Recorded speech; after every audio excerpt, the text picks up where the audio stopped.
지난주에 우리는 부자이고 관원이며 배움의 자세와 겸손까지 겸비한 한 청년을 보았습니다.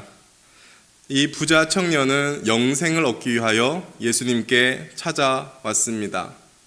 인간의 기준으로 봤을 때 너무나도 완벽에 가까운 사람이었고 많은 사람들로부터 부러움을 살 만한 그런 사람이었습니다.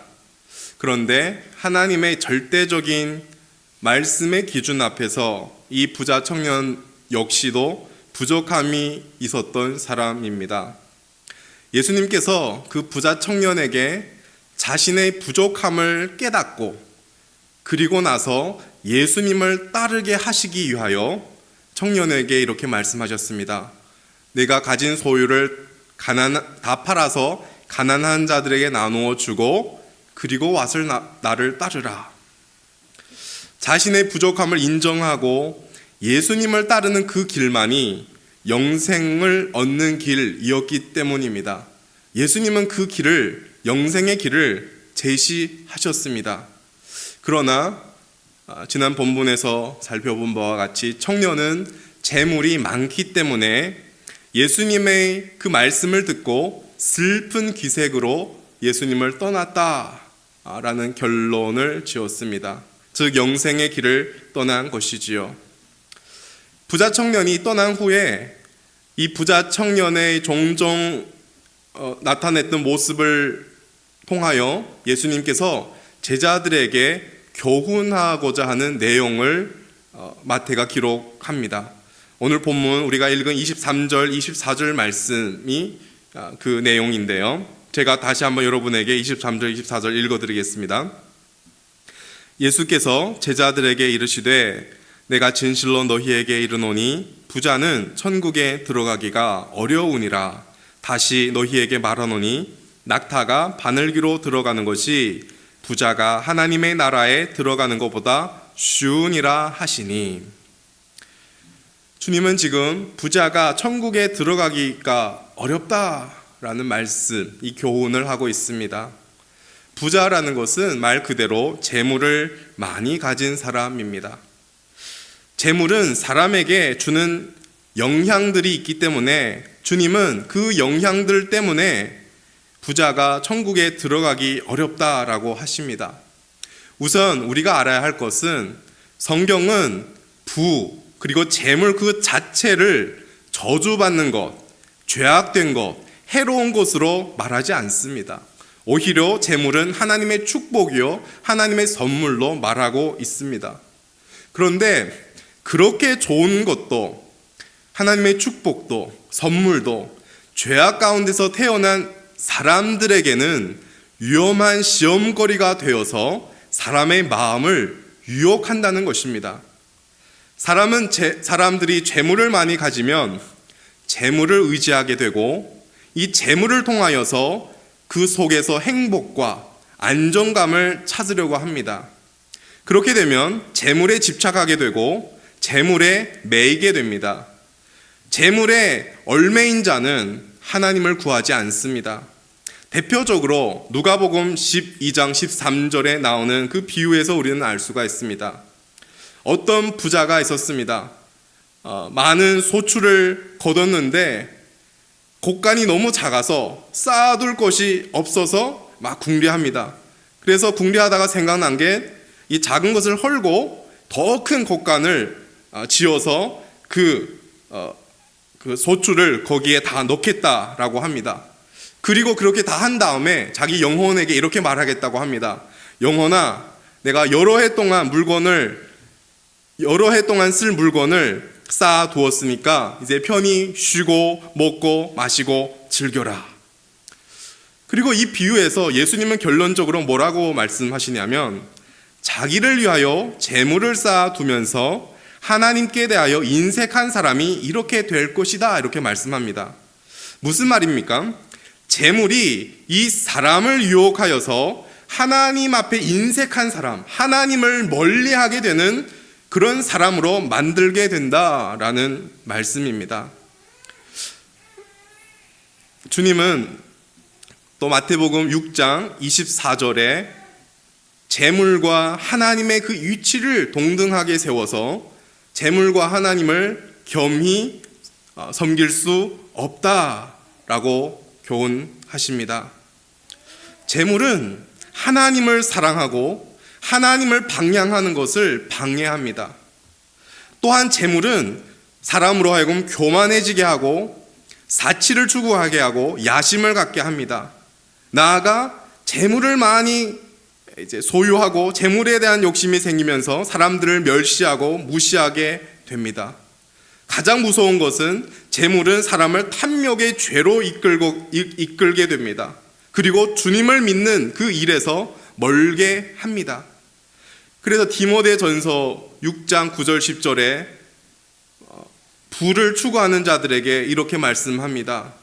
부하려 하는 자들은 시험과 올무와 여러 가지 어리석고 해로운 욕심에 떨어지나니 곧 사람으로 파멸과 멸망에 빠지게 하는 것이라. 돈을 사랑함이 일만 악의 뿌리가 되나니 이것을 탐내는 자들은 미혹을 받아 믿음에서 떠나 많은 근심으로서 자기를 찔렀도다. 그래서 예수님께서는 부자는 천국에 들어가기가 어렵다라고 말씀하셨습니다. 내가 진실로, 이거 헬라어로 이제 아멘이라는 단어인데 이 자체가 굉장히 강조하는 뜻이 들어 있습니다. 그런데 그것도 부족해서 예수님은 다시 한번 강조하고 말씀하십니다. 24절에 뭐라고 하십니까? 다시 너희에게 말한다. 낙타가 바늘귀로 들어가는 것이 부자가 하나님의 나라에 들어가는 것보다 쉬우니라. 24절 이 말씀도 우리는 문자 그대로 이해해 봐도 뜻을 알 수가 있습니다. 큰 낙타가 있고 작은 바늘 구멍이 있습니다. 큰 낙타는 어떻게 그 작은 바늘 구멍으로 들어가겠습니까?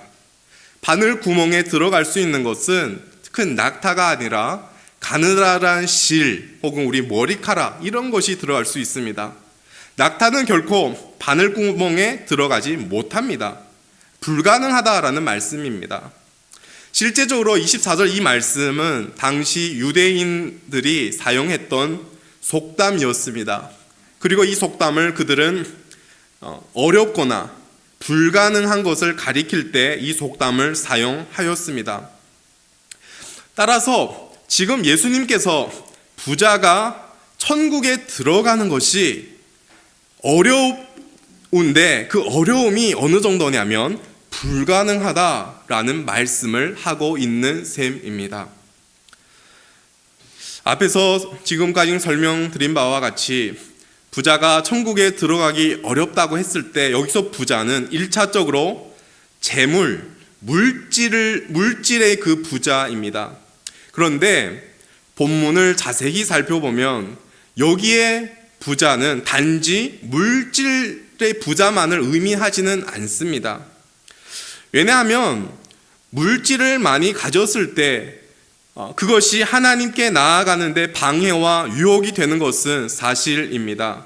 그러나 우리 주변을 바라보아도 우리가 성경을 찾아보아도 부자 중에는 예수님을 믿는 사람들이 있습니다. 부자들 중에 구원 얻는 사람들이 있습니다. 뒤에서 다시 말씀드리겠으나 구약에 부자들이 어떤 사람이 있습니까? 아브라함, 족장들, 아브라함, 이삭, 야곱, 욥 다 부자였습니다. 왕들, 다윗, 솔로몬 다 부자였습니다. 그들은 구원받아 천국에 들어갔습니다. 반대로 물질적으로 가난한 자들이 또한 모두 하나님을 믿는 것 아닙니다. 물질적으로 가난하면서도 여전히 하나님을 믿지 않은 사람들도 많이 있습니다. 따라서 여기서 부자는 물질의 그 부자만을 가리키지 않고 그것도 가리키지만 더 깊은 의미가 있습니다. 그리고 그 부는 분명하게 천국에 들어갈 수 없는 부입니다. 그렇다면 과연 예수님이 말씀하신 천국에 들어갈 수 없는 이 부자는 어떤 부를 가진 사람일까요? 다시 오늘 본문 앞에 그 지난주에 청년의 모습을 떠올려 보겠습니다. 어떤 부자 청년이 예수님께 찾아왔는데 영생에 대한 질문을 했습니다. 그리고 이 부자 청년은 스스로 영생을 얻는 것에 대한 자기의 생각을 가지고 있었습니다. 무슨 선한 일을 하여야 영생을 얻습니까? 라는 질문을 한 것과 같이 그는 어떤 선한 일을 행하면 그 행함으로 영생을 얻을 수 있다라고 생각을 했습니다.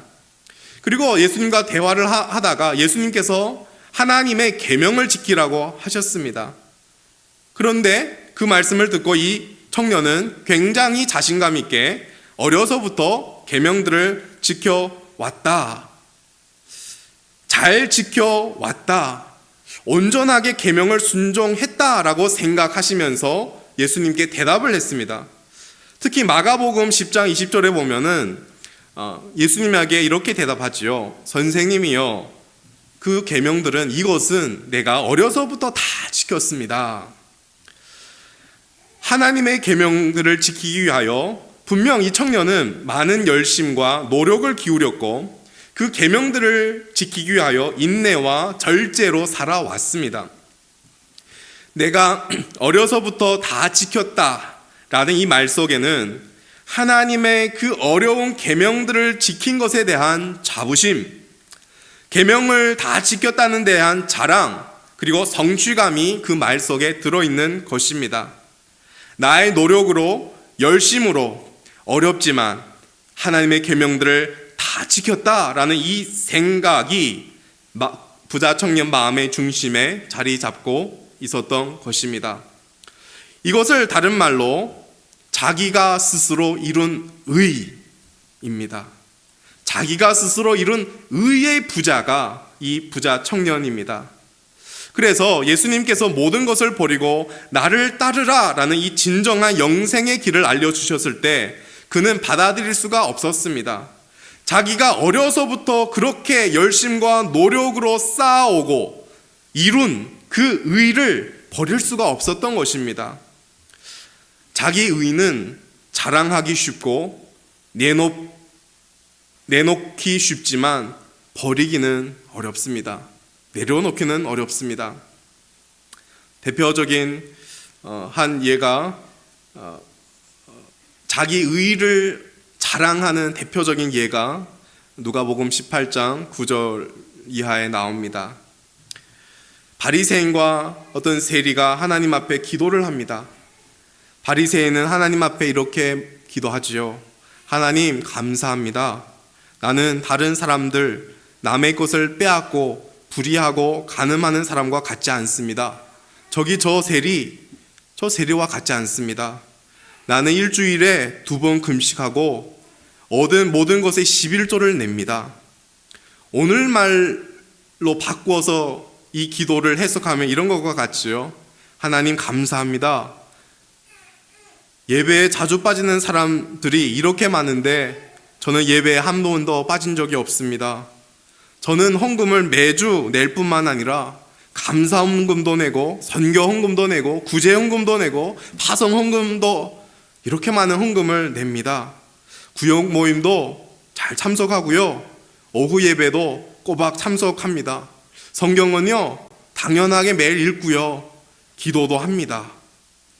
그런데 세리는 멀리서 하늘을 우러보면서 하늘을 우러러 보는 것이 아니라 쳐다보지 못한 채로 가슴을 치며 말하지요. 하나님 이 죄인에게 자비를 베풀어 주옵소서. 이것도 오늘 말로 바꾸면 하나님 저는 죄인뿐입니다. 저에게 긍휼을 부어 주소서. 그리고 예수님께서 결론을 말씀하십니다. 이 두 사람 중에 하나님께 의롭다 인정받는 사람은 바리새인이 아니라 세리이다. 이 비유와 오늘 예수님이 부자는 천국에 들어가기가 어렵다라고 하신 이 교훈의 말씀을 통하여 우리에게 주는 메시지가 있습니다. 자기가 이룬 의는 아무리 많이 이루었다라고 하더라도 하나님께 인정받지 못하는 의라는 것입니다. 따라서 자기 의의 부자는 결코 천국에 들어갈 수 없습니다. 그 의로 천국에 들어가는 것이 아니라는 것입니다.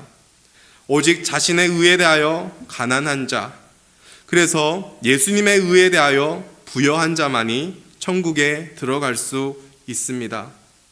저와 여러분이 하나님의 말씀대로 열심히 살지 않거나 살지 못했을 때에는 우리는 하나님 앞에 나아가서 우리의 연약함과 부족함을 인정하고 주의 긍휼하심과 은혜를 구하면서 그 주님을 바라보아야 합니다. 그런데 때론 하나님의 말씀대로 열심히 살 때도 있지 않습니까?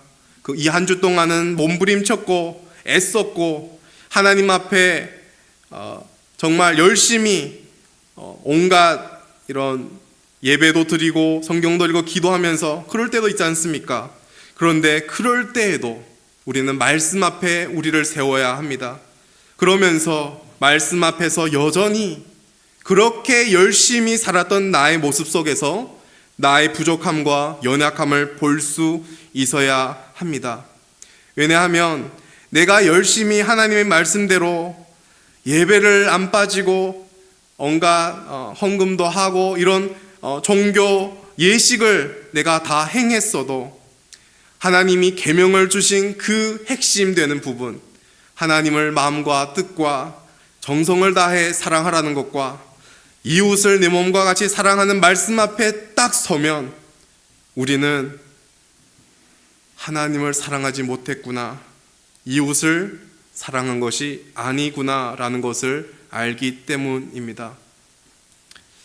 하나님의 계명을 열심히 지키는 것, 하나님의 말씀대로 살아가는 것은 잘한 것이요 좋은 것입니다. 그것 자체를 부정하려는 것은 아닙니다. 그러나 하나님 계명을 준수하는, 하나님 말씀대로 살아가는 것 자체가 목적이 되어서는 안 되는 것입니다. 하나님을 사랑하기 때문에 하나님의 계명을 준수해야 합니다. 하나님의 말씀을 지킴에 있어서 사랑이 빠지면 외식이 되고 율법주의가 됩니다. 그래서 하나님을 향한 사랑을 전제로 하나님의 말씀을 지켜야 하고 그 말씀대로 살려고 몸부림쳐야 하는 것입니다. 그런데 여러분, 그렇게 하나님을 사랑해서 말씀대로 살려고 몸부림쳤을 때 오히려 나는 말씀을 온전히 지킬 수 없는 연약하고 죄된 존재임을 보게 됩니다. 굉장히 모순적인 모습 같습니다. 하나님을 향한 사랑이 빠졌을 때는 하나님의 말씀대로 잘 산 것처럼 생각되지만 정말로 하나님을 사랑해서 말씀으로 살려고 할 때에는 오히려 나의 부족함과 연약함만 보일 뿐입니다. 그래서 언제나 심령이 가난해집니다. 언제나 주님 없이 나 스스로의 이 힘과 노력으로 하나님 앞에 설 수 없다는 것을 인지합니다.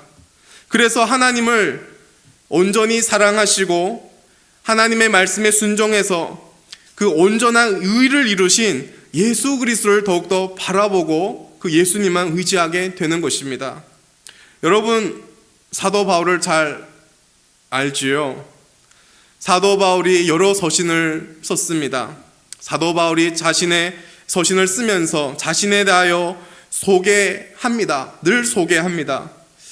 처음에는 사도 바울은 자신의 사도성을 굉장히 강조하면서 사도된 바울은 이런 서식어로 자신을 소개했습니다. 그런데 점점 뒤로 가면 갈수록 자기를 소개하는 용어들이 변화됩니다. 뒤에 가면서 나는 죄인이라는 용어가 나오고 더 뒤로 가면서 죄인 중에 괴수다 라는 표현으로 자신을 소개합니다. 바울은 그렇게 예수님을 만나고 열심히 살았습니다. 정말 주님을 사랑하고 열심히 살았지만 시간이 흐르면 흐를수록 오히려 바울이 느낀 것은 자신의 연약함과 죄악됨 뿐이었습니다. 하나님을 더 사랑하고 더 열심히 살려고 했는데 오히려 나는 죄인뿐이다 라는 것을 깨닫게 된 것이지요. 그래서 그의 서신에서 그걸 깨닫고 바울은 예수님만이 전부이고 예수님만 붙들고 있다는 그 고백을 우리는 그 서신에서 보게 됩니다. 대표적으로 로마서 7장 24, 25절에 이렇게 고백하지요. 오호라 나는 공고한 사람이로다. 이 사망의 몸에서 누가 나를 건져내라. 우리 주 예수 그리스도로 말미암아 하나님께 감사하리로다. 나에게 예수님밖에 없다. 나는 죄인이다. 그 고백을 하는 것입니다. 그리고 로마서 8장 38절에 내가 확신하노니 사망이나 생명이나 천사들이나 권세자들이나 현재 일이나 장래 일이나 능력이나 높음이나 깊음이나 다른 어떤 피조물이라도 우리를 주 예수 그리스도 안에 있는 하나님의 사랑에서 끊을 수 없다. 예수 안에 있기만 하면 된다 라고 고백하고 있습니다. 마지막으로 한 가지 더 말씀드리겠습니다. 빌립보서 1장 20절은 생략하고 21절에 이렇게 고백합니다. 내게 사는 것이 그리스도니 죽는 것도 유익함이라. 살든지 죽든지 괜찮다. 바울은 하나님을 사랑하고 말씀대로 살아가려고 했습니다. 그런데 자신의 죄된 모습을 보면서 그래서 예수님만을 더 붙들게 되었습니다. 사랑하는 성도 여러분, 하나님을 사랑하는 마음으로 신앙생활을 열심히 하십시오. 그리고 나서 그렇게 열심히 했던 그 모습으로 하나님 말씀 앞에 나아가십시오.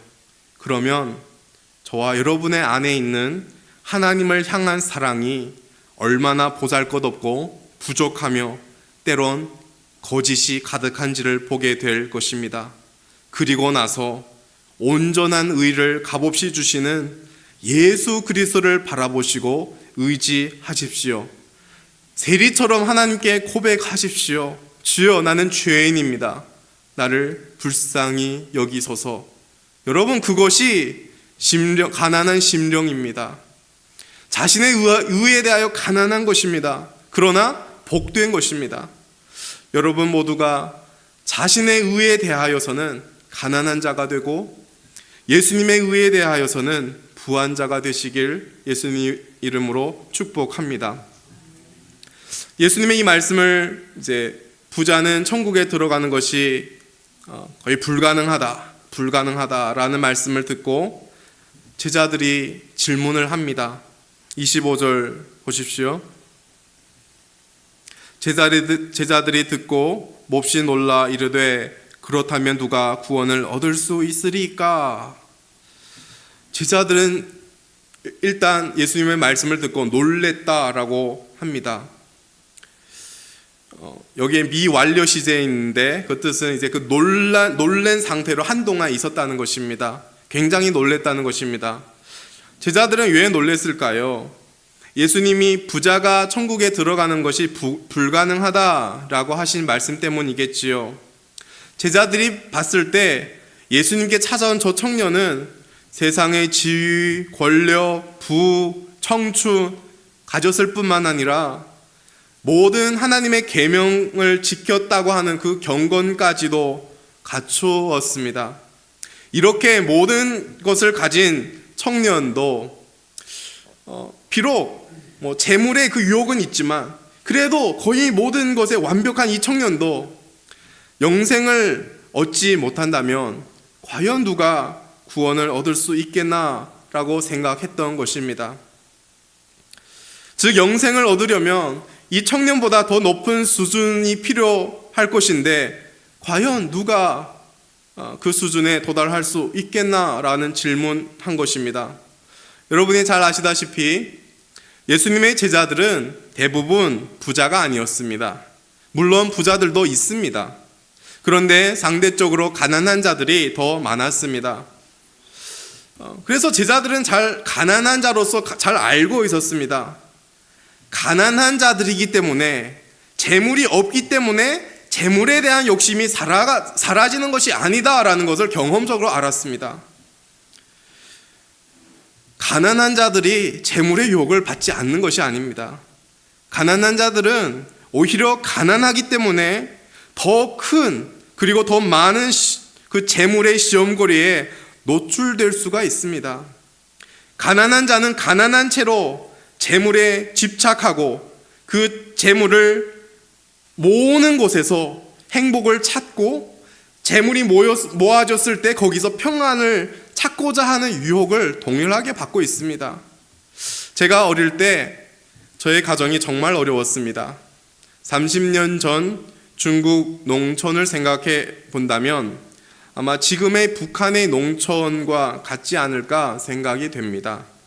제가 있는 마을에는 조선족 가구가 50가구 정도 살았는데 그 중에서도 굉장히 가난한 가정에 속했습니다. 저의 부모님은 다른 사람에게 돈을 빌리면서 어렵게 생활을 했습니다. 그러다 제가 6살, 7살쯤 되었을 때 아버지가 한국에 일하러 오게 되었습니다.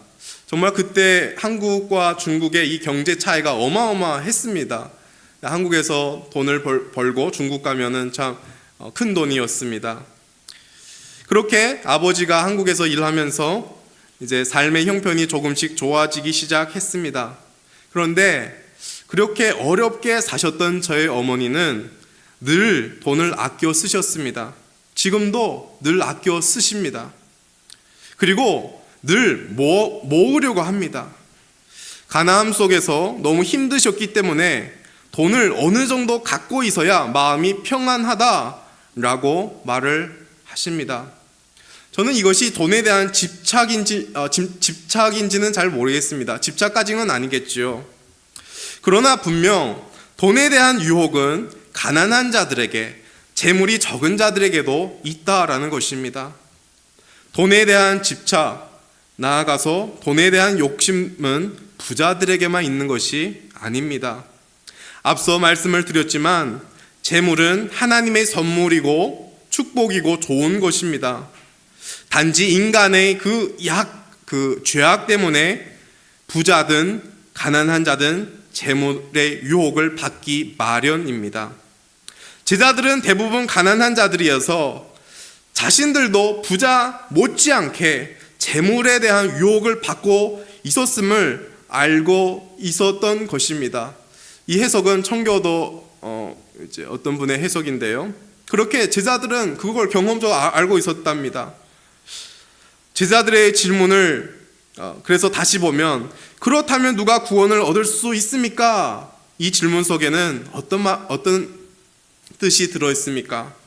그렇게 완벽에 가까운 부자, 단지 재물의 유혹을 받을 그 뿐인데 그런 사람도 구원을 받지 못한다면 아무것도 가지지 않는 우리, 그리고 우리도 역시 재물의 그 유혹을 받고 있는데 우리는 더더욱 구원을 받지 못하는 것이 아닌가? 그래서 그렇다면 누가 구원을 받을 수 있는가라는 질문을 한 것입니다. 제자들의 이 놀란 질문에 예수님이 대답하십니다. 오늘 본문의 오늘 설교의 중심이 되지요. 26절 말씀 여러분이 읽어주시면 감사하겠습니다. 시작.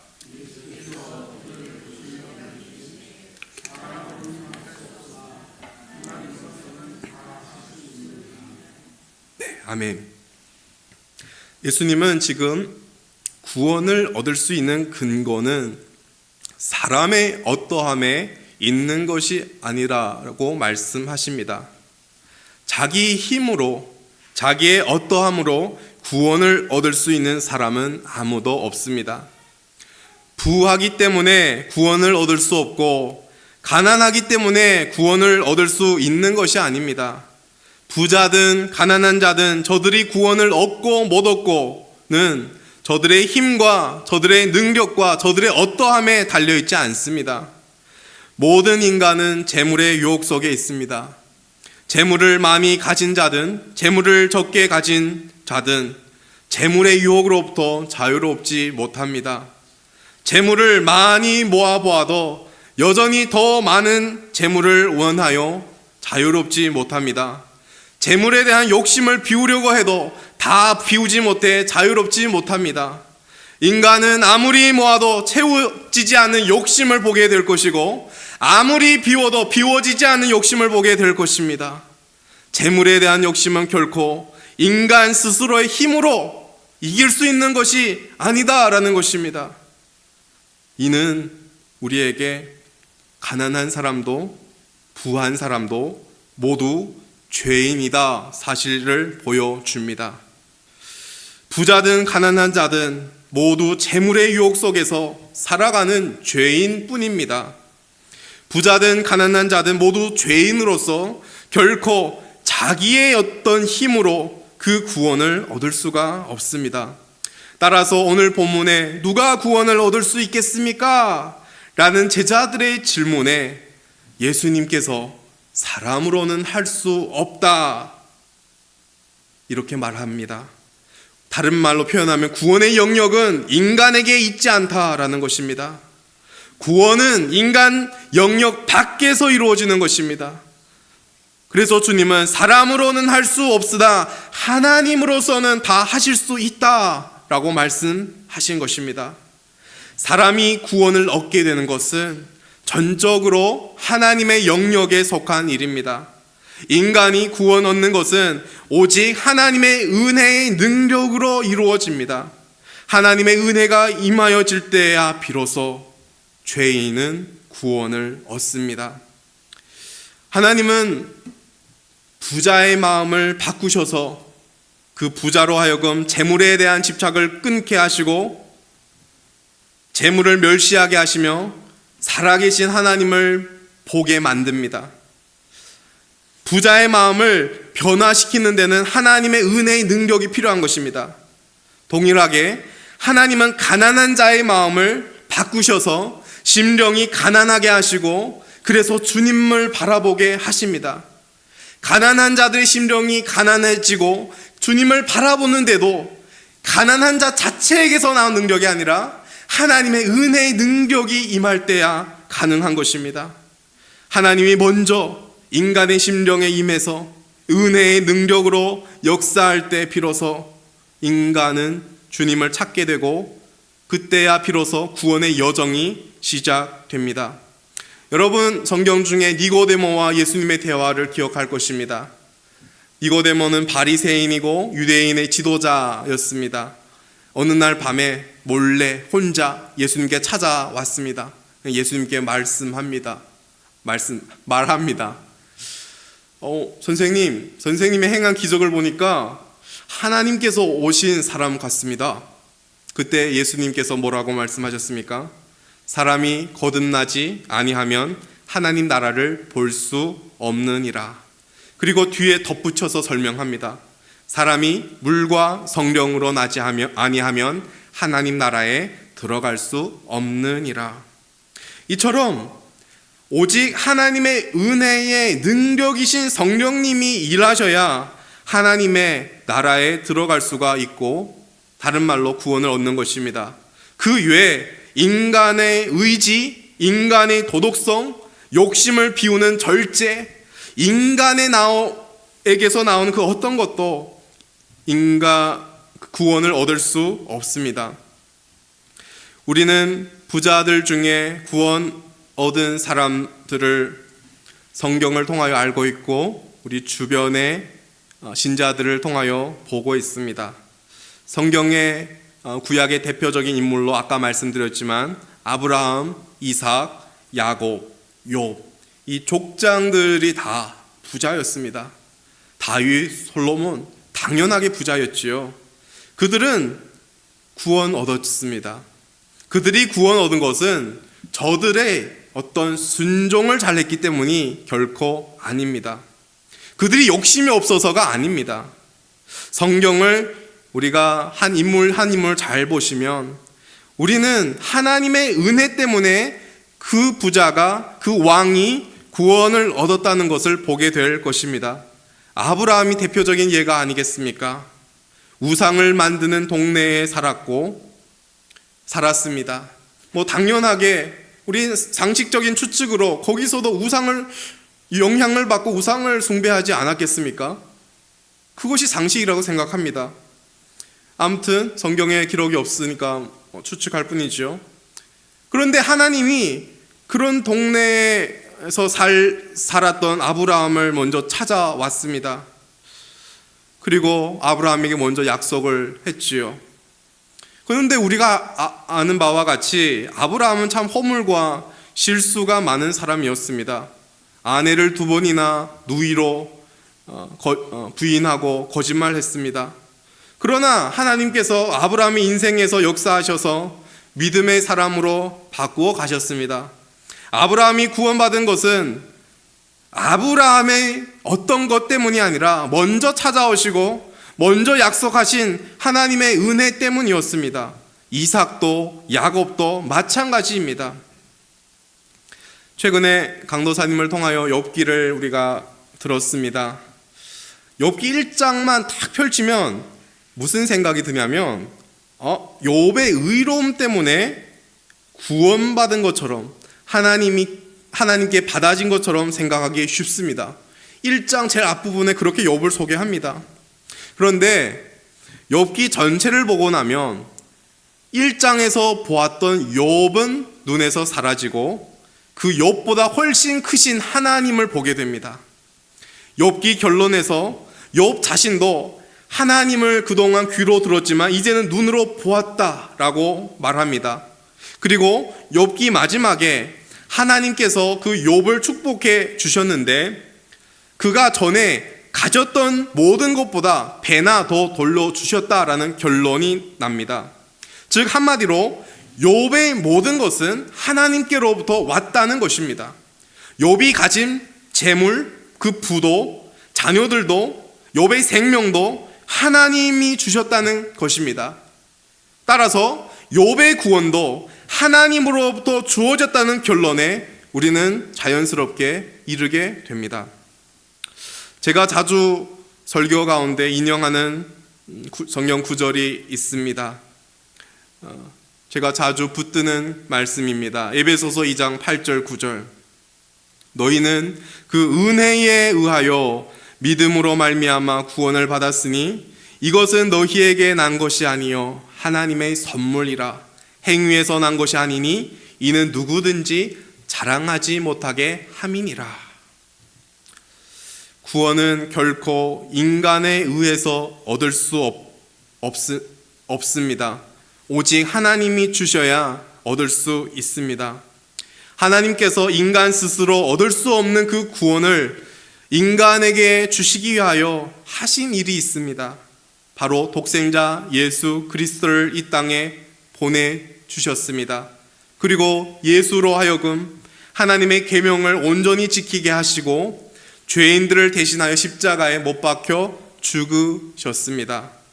인간 스스로 아무리 노력하고 애써도 얻을 수 없는 구원을 예수 그리스도를 통하여 얻는 은혜의 길을 열어주신 것입니다. 예수 그리스도를 믿으면 구원을 얻습니다. 이것이 기독교의 핵심 진리입니다. 믿는 것이 은혜이고 은혜가 있기 때문에 믿는 것입니다. 아무리 물질의 부자라도, 아무리 자기의 의의 부자라도 자기의 어떤 것으로 구원을 얻지 못합니다. 아무리 가난하여도 가난함 때문에 구원을 얻는 것도 아닙니다. 오직 자기 스스로 구원 얻을 수 있다는 그 생각을 내려놓고 예수님을 믿으면 구원을 얻습니다. 이것이 기독교가 말하는 복음입니다. 이것이 기독교와 다른 종교의 차이점입니다. 다른 종교는 뭐라고 말합니까? 인간 스스로 노력하고 애쓰면 그 공로로 구원을 얻을 수 있다라고 합니다. 자기 힘으로 구원을 얻을 수 있는 자력 구원을 말합니다. 그래서 공덕을 쌓고 고행을 하고 수행을 해서 어제보다 더 나은 오늘의 나를 만들어서 그리고 좀 더 나은 나를 만들어서 그렇게 되면 구원을 얻는다라고 다른 종교들은 말합니다. 그러나 유일하게 기독교만은 자기 스스로 결코 구원을 얻을 수 없고 오직 하나님이 구원해 주셔야 구원을 얻는다라고 말합니다. 즉 타력 구원, 다른 데서 오는 힘으로 구원을 얻을 수 있다. 라고 합니다. 전에 이런 예를 들은 적이 있습니다. 다른 종교들은 자기들이 믿고 자기들을 구원할 수 있는 신이 아주 높은 그 산꼭대기에 있다고 말합니다. 그리고 각자 택한 한 길을 택해서 산으로 올라갑니다. 열심과 노력을 다하면 정상까지 올라가고 그곳에서 하나님을 만나고 구원을 얻을 수 있다라고 그들은 믿습니다. 그런데 기독교는 완전하게 다릅니다. 기독교는 인간이 아무리 열심히 산 정상으로 올라가도 절대 하나님이 있는 정상에 올라갈 수 없다라고 합니다. 즉 인간의 열심과 노력으로 결코 구원을 얻을 수 없다라는 것입니다. 그래서 기독교는 산 정상에 계신 하나님이 인간을 구원하시려고 인간이 있는 산 밑으로 내려오셨다라는 것을 말합니다. 그리고 그분이 바로 예수님이라는 사실입니다. 오직 예수님을 통해서만 구원을 얻을 수 있습니다. 너무 식상한가요? 너무 자주 듣는 진리라서 별로인가요? 그런데 이것이 우리가 자주 듣는 것이 진리입니다. 예수님이 곧 하나님의 은혜의 능력입니다. 예수님이 스스로 말씀하셨습니다. 요한복음 14장 6절에 예수께서 이르시되 내가 곧 길이요 진리요 생명이니 나를 말미암지 않고는 아버지께로 갈 자가 없다. 그리고 요한복음 3장 16절 17절 우리 기독교의 아주 핵심되는 성경 본문인데 하나님이 세상을 이처럼 사랑하사 독생자를 주셨으니 이는 그를 믿는 자마다 멸망하지 않고 영생을 얻게 하려 하심이라. 하나님이 그 아들을 세상에 보내신 것은 세상을 심판하려 하심이 아니요 그로 말미암아 하나님이 구원을 받게 하려 하심이라. 여러분 말씀 자체가 따뜻하지 않습니까? 말씀 자체로서 우리에게 메시지를 주고 있지 않습니까? 인간 스스로의 노력으로 결코 구원을 얻을 수 없지만 하나님은 모든 인간이 구원을 얻을 수 있는 길을 여신 것입니다. 부자도 가난한 자도 의롭다고 생각하는 자도 죄인이라고 생각하는 자도 모두 예수님을 통하여 구원을 얻습니다. 결론 짓겠습니다. 부자나 가난한 자나 자기 힘으로 구원을 얻는 것은 불가능합니다. 구원을 얻는 일은 결코 사람으로서는 이룰 수 없는 영역의 일입니다. 그러나 하나님으로서는 다 하실 수 있습니다. 하나님의 은혜의 능력이 임하면 그 사람이 부자든 가난한 자든 구원을 얻습니다. 하나님의 은혜의 능력은 보이지 않는 성령님이시고 이 땅에 오셔서 자신을 나타내 보이신 예수 그리스도입니다. 여러분, 예수님을 바라보십시오. 예수님께 날마다 나아가십시오. 예수님 말씀 앞에 서십시오. 예수님께 날마다 간구하시고 예수님께 매달리십시오. 하나님의 은혜의 능력이신 예수님께서 우리를 구원하셔서 영생을 주십니다. 예수님께서 우리를 재물의 유혹에서 지켜주시고 재물에서 자유롭게 하십니다. 예수님께서 우리가 이룬 의를 완전 버리게 하십니다. 예수로 충만해져서 예수로 살아가는 저와 여러분 되시기를 예수님 이름으로 축복합니다.